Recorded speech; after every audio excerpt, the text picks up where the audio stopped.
Hello and welcome to the Shiny New Object podcast. My name is Tom Ollerton and this is a podcast about the future of marketing. Every week or so, I have the pleasure and the privilege to interview this industry's leaders about their vision for the future of marketing. And this week is no different. I'm on the phone to Australia with Ben Flintoff, who is General Manager, Baskin-Robbins in Australia. Ben, for those of the audience who don't know who you are and what you do, can you please give us an overview of your role and what you do? Thanks, Tom, and I appreciate the opportunity to join you. My current role is as General Manager of Baskin-Robbins Australia. My lineage was a history in banking first. Then I owned my own franchise. So I have been a small business owner as well before stepping onto the franchisor side, starting in operations before earning the right after 5 years to be the general manager for this brand in Australia. And I've been in this role now for 3 years. So what we're going to do, Ben, is we're going to jump into some getting to know you questions so the audience can understand you as a guy. So this is quite a divisive question on the podcast, but some people don't read marketing books. Some people read all the marketing books. So I'm curious to know which marketing books you give most often as presents or gifts to friends or colleagues. Well, I think it's a little cliche to mention Seth Godin. I'm sure many of your previous participants have used his name, but he writes wonderfully well, and he also writes great little snippets that you can use in a short form if you're not reading books. But my favourite marketing book is an edition called "What Rich People Know and Desperately Want to Keep a Secret," and it's written by a gentleman by the name of Brian Scher, and basically, there's two dictums that he gives when you own a business, and you need to be in control of your human resources, your hiring, and you need to be in control of your marketing. And he goes on to explain why you need to be in control of your marketing. And it's a wonderful synopsis of how to move forward in business. And can you help someone understand more of the insights from that book if they don't get the chance to read it? I think mainly you're, to use a cliche again, you're always selling, but really you're always promoting. And because you don't know who the person in front of you is going to turn out to be and who the audience you're trying to reach, what they're made up of. And so you need to own that process and continuously be talking to your greatest values and your greatest strengths and what you're bringing, so that when the opportunity arises, then, as they say, the luck favours the persistent, and the persistent marketer will also be the most successful one in due course. I like that a lot. Luck favours the persistent marketer. So that's a really interesting book recommendation and one we've not had before, so thank you for that. So what was the most useful thing that you spent your own money on that you use for work? It's also a book, Tom. Great. I use an item called a focus journal, and it's basically a subscription. You get one sent to you every quarter, and it's a planner for your next 90 days. And it has this amazing ability to keep someone like me very organised, very on point. To the point where you don't actually become overwhelmed or unfocused, because what's in front of you are those three most important things. And it's not just about your business, it's about your life, how you're impacting your home and your relationships, and how you're impacting yourself. So ostensibly it's a business tool, but it's a subscription I pay for by myself, and it's not expensive. But it's a quarterly diary system that absolutely keeps me engaged with what I'm doing, whether it be work or home or self. So I'm not sure I fully understand. So they send you a physical book? Correct. Yeah. It's 90 pages in it? And right. Just go into details. Tell me how it works. It sounds interesting. it's literally that. It's a 90-day plan, and you can start at any time. It's not dated, so you could start tomorrow. And it starts by breaking down, what does your month look like? Are you trying to increase sales, meet with potential clients, be a great dad, manage stress? Do you want to run a 10K run? That's your monthly plan. Then in the week, how are you actually going to meet? What are the pieces in the puzzle that help you meet each of those? And you can, if you like ticking boxes, which I do, you can tick boxes as you proceed towards your goal. And then from that week, what does your Monday look like? What does your Tuesday look like? And how, again, are you moving towards, in each of those items, towards those goals? So it's that funnel approach, if you like. You start with the big, hairy, audacious goal for the month, and then cut it down into weekly and then daily items. It's a wonderful resource. And as I said, it keeps me very, very focused. So I love that in principle, but how do you deal with real life getting in the way? Well, honestly, it's a 10-minute commitment every day, and then the diary sits in front of me. So I plan my day. I plan what's important. I usually plan it the night before. I absolutely agree. Life gets in the way, and I'll openly admit that if you pulled my diary right now, you could flip to a page where I've just crossed through it and said that day didn't happen. Yeah, right. But in reality, if you were to pull 80 well-planned days out of 90, or for some people, if you pull 20 well-planned days out of 90, you may be 20 days in front of where you would have been 90 days ago. So it's worth the effort. It took me, 2 diaries when I was going, oh, fuck this, it's not working. But I persisted, and eventually I got to it.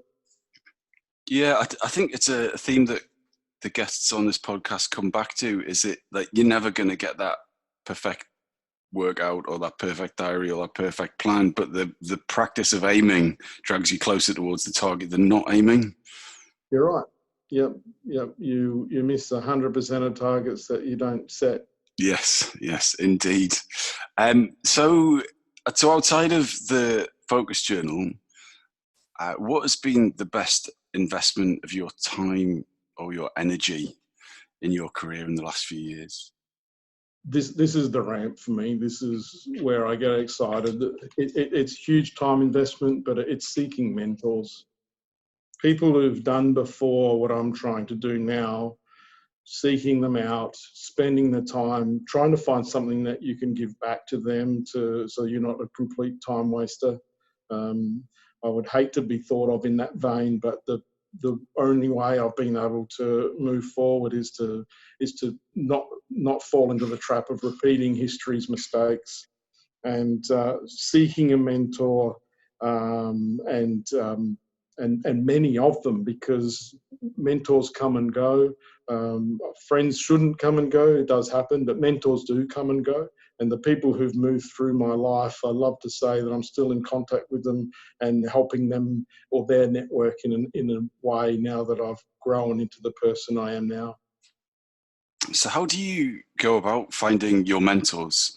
Do you go, right, I have this problem and I want to find a solution to it? Or do you go, oh, that person's really great at what they do and they're more senior than me, so I'm just going to reach out to them and see what's what? Help me understand the process so that someone else could replicate it. I think both of your examples are exactly on point. I think if someone is truly just very good at what they do, they'll add value to you.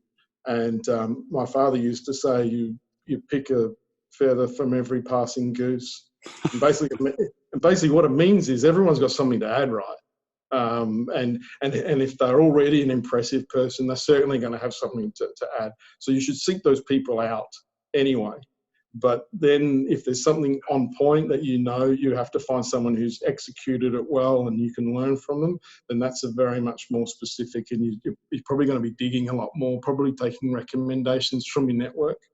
But honestly, the time is worth it, because now I can pick up the phone, a huge Rolodex of people who I can talk to about any number of solutions. Did I really just say Rolodex? How old am I? Yeah, that was completely lost on me there, but leaving that where it is. So tell me, sharp, but how many mentors do you have currently, and how many do you think is the right amount, or is that Yeah, how long's a piece of string? yeah, it is. It's a good question. I have two, and one professional, one personal. It is pretty much the way to pigeonhole them, and I would hate to be pigeonholed. But those mentors have changed, and sometimes mentors refer you to a new mentor. They say, "Ben, and Yeah, I'm right. now learning. I'm now learning from you. Move on." Or sometimes you just want to hang around and still be friends and play golf, and that's how life evolves. Yeah, But when you're in a true mentor-mentee relationship, there is an end point, and I've been involved now in mentoring for several years through my university alumni, and it's a very defined process. You get to a point where you end up learning more from them than they do from you. right. And so I don't have enough mentors, but I have something I found very valuable in the past. So I'm really keen to understand more selfishly. But what is the best way for someone to approach you to be their mentor? Honestly, I think to ask. I think there's a lot of pretty girls that never got asked on a date, and there's a lot of very smart guys that never got asked to be a mentor. And my apologies, there's a lot of smart girls that never got asked to be a mentor as well. This is certainly not a stereotype, but I think I had the pleasure recently to meet a gentleman who was a host on Shark Tank in Australia, and a completely approachable person. The persona he gives on television would not give you that impression at all, and could not have been more generous with his time, to the point of taking time away from what he was doing. Because if you show enough curiosity, and I don't mean finding a mentor who is giving banal feedback like "don't work hard, work smart." That's not a mentor. But you can read that in a book. Someone who can talk about what they've done and how it applies to the situation and perhaps the problem you're trying to solve. The ability to learn from that is bigger than any classroom. To answer that question, don't work hard, work smart. I think you have to work hard smartly, because hard work still works. But honestly, find someone who you admire and ask them. In fact, find 10 people you admire, and one will absolutely say yes. I'll be surprised if it's not actually 8. Yeah, yeah. Everyone likes being asked because they're clever and successful, right? It's a very difficult thing to say no to. Correct. So looking at the other end of the scale, what advice do you give to people who are trying to get into the industry? So not your mentors, but the younger generation that are coming in. How do you help the already focused, driven, smart people get ahead? I think, again, focusing on that, the mentor, be willing to mirror the work of someone who's already succeeding, not because you want to be a me too, but because it's proven to have worked. And if then you can create a launch pad for yourself to get noticed by thinking outside the box. All of my errors were so young, thinking that I knew everything out of uni and first time in a role, and I absolutely lost the ability to be humble, even though I grew up in a small country town and it was sort of beaten into me by my parents. Somewhere along the lines between leaving the small town and leaving university, I'd lost it. And I think if you actually go with an element of curiosity to a potential employer or even a potential work experience location, the ability to just be that sponge and grow into the person you're going to be, but you actually have to prove it to other people. And I think that's the learning I took from my foray into the work life. So we're now going to find out about your shiny new object, Ben. We chatted about this a couple of weeks ago, and it was definitely one of the most unusual I'd ever heard. And your shiny new object, your vision or for the future of marketing, the thing that you're most excited about is becoming your own competitor. So can you explain to the audience what that is? And then we can go into some detail. Yeah, and the only way for me to explain what it is to take a step back and explain what happened. I'm the general manager for an ice cream company. And 18 months ago, or more than 2 years ago, I had franchise partners approach me and say, we need to be on this delivery platform. We need to be delivering ice cream into people's homes. I didn't know it was a thing, but I was prepared to do the work. It turns out it is a thing. So 18 months ago, we launched home delivery of ice cream into stores that were within the aggregator networks. So an aggregator, the names of Uber Eats and Deliveroo and Menulog may well be familiar to the listeners. We were using these delivery platforms to get our products to guests who weren't able or willing or wanting to travel to the stores. It drove amazing uptake. We're talking, sales versus last year of 16, 17, 18%, a phenomenal achievement. We've since been acknowledged by Dunkin' Brands, the owners of the brand, as a delivery excellence market. And when I was recently with our owners, we were presented with the international recognition of the performance of executing that element. But that's the background. And in April this year, we thought, well, we've been doing this for 12 months because we'd started in April 2018. But what's the next step? What do we do now? And what we found was the uptake into home delivery and that extension of our store network was so vivid. We wondered if we could just repeat it and compete against ourselves. So we developed a virtual restaurant which dropped in July. And when I tell you that we were doing 16, 17, 18% sales comp, what we discovered was the virtual restaurant actually lifted by a further 50%. Sorry, Ben, can you explain what a virtual restaurant is? So you could get Baskin-Robbins online. You could go onto Uber Eats and get a Baskin-Robbins product delivered into your home. But a virtual restaurant, we developed a brand, we developed a whole new concept, and we competed against ourselves. So when you went online, you suddenly had a choice.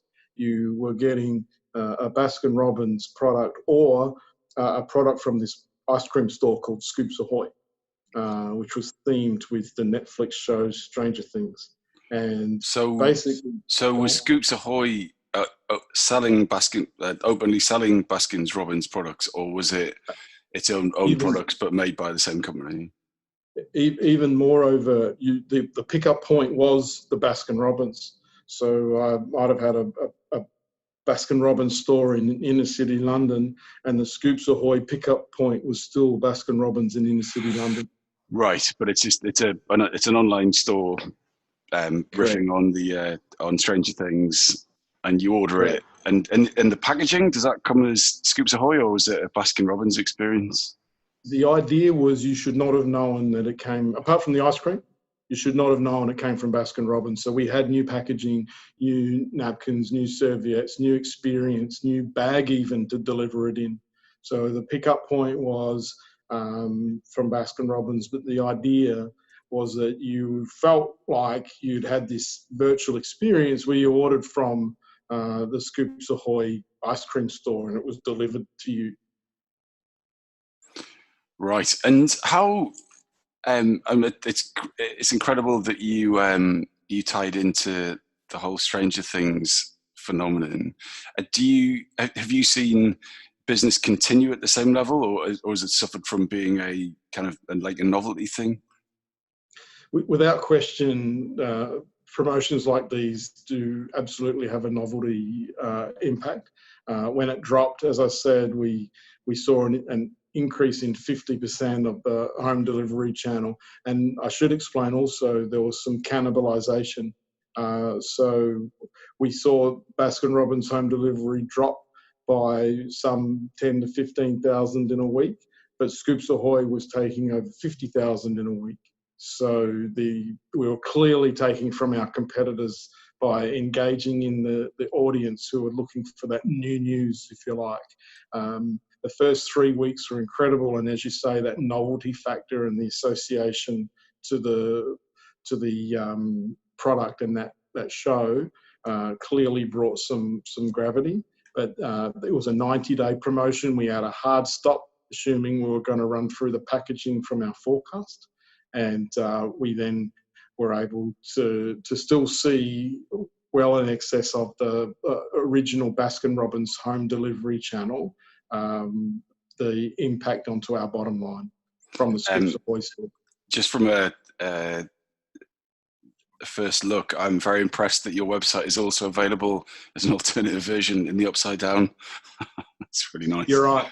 So needless bit of creativity, but very nice nonetheless.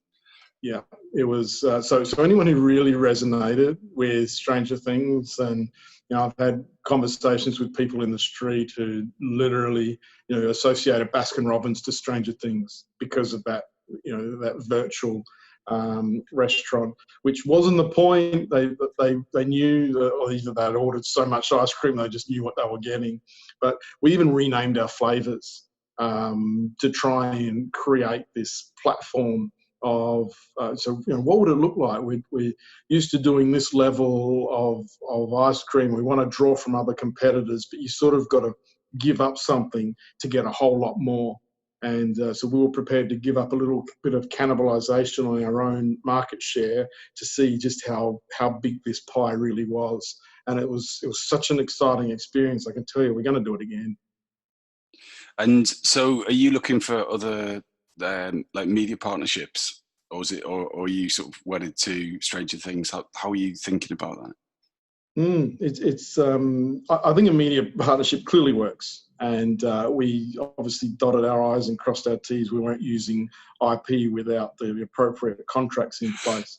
But the reality is we feel that the biggest flexibility in terms of execution is coming up with a whole new concept that we would own.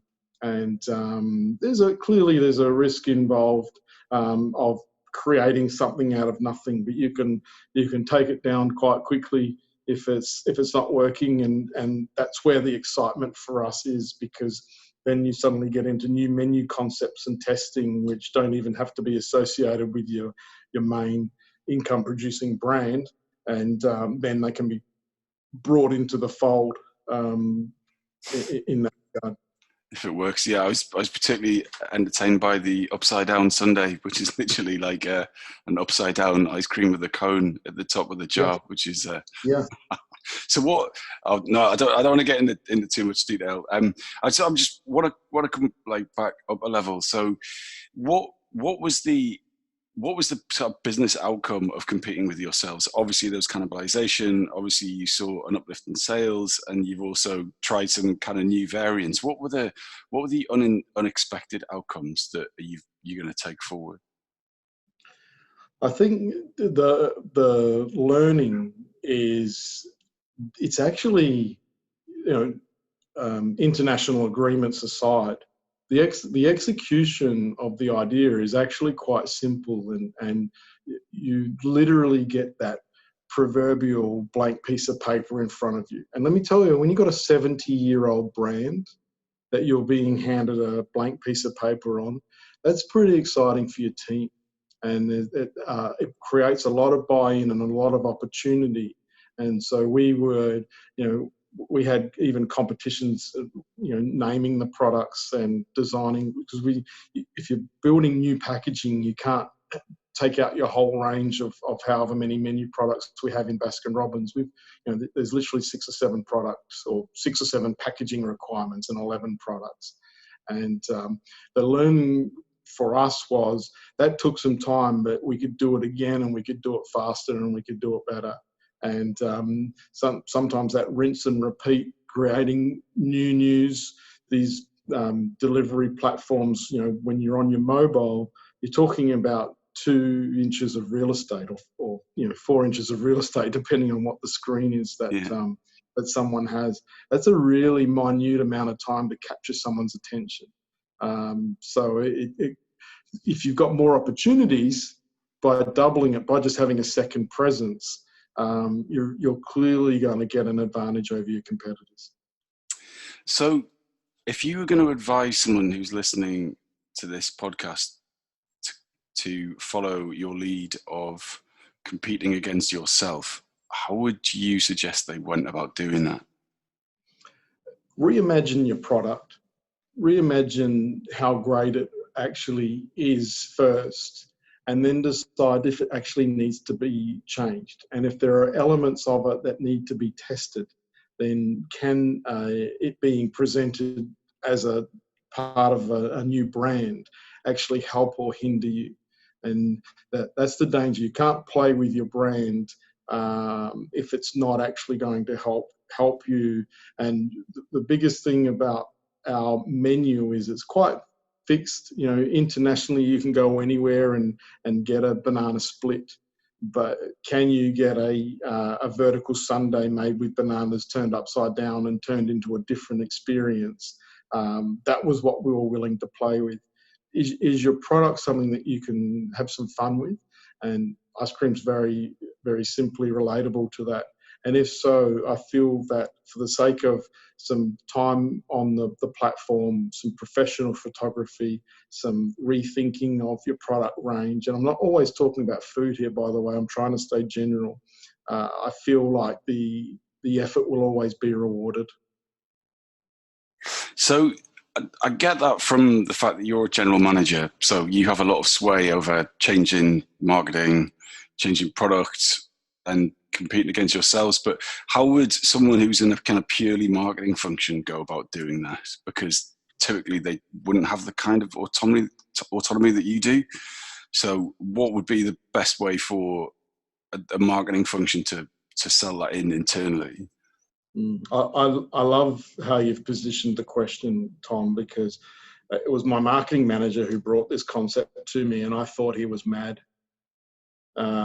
So I think marketing individuals, marketing professionals probably have more sway than they give themselves credit for. And I think that the creative element and that sort of almost mad scientist streak, which my guy certainly has, is actually a chip in your favor. And I think you should play it from time to time. If you're constantly thinking about the marketing of a brand and the marketing of going ahead and working on the existing product range and how to resell it, I think you've probably not gone outside the square enough that your profession demands.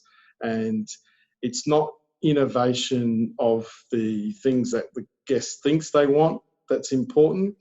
It's the innovation of the things that they don't yet know they need that's important. And as a general manager, I can read a P&L and I can allocate resources, but I don't have a marketing bone in my body. And this would never have happened without the commitment and the drive of the marketing manager. And take that energy in your own roles and challenge your GM, challenge your CEO, and challenge your board, because you've got a lot more power than you're probably giving yourself credit for.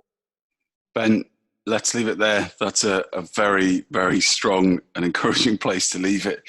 And I'm sure that everyone who's listening to this podcast will be really inspired by that story. And that is really unusual. And thanks for going into so much detail about it and giving your advice on mentoring, marketing books and your journaling. So that a short conversation, but an incredibly inspiring one for me. Thank you so much. If anyone wanted to get in touch with you to find out more about who you are and what you do, how would you like them to do that? I'd welcome it. Hit me up on LinkedIn, Ben Flintoff. I'd love to have a chat. And thank you for inviting me, Tom. I've thoroughly enjoyed being here. Oh, and quick bonus question. If someone is going to write to you on LinkedIn, what makes a great LinkedIn reach out message to you? Hi, Ben. I heard you on Tom's podcast. Brilliant. Let's leave it there. Ben, thank you so much. Good man. Bye-bye.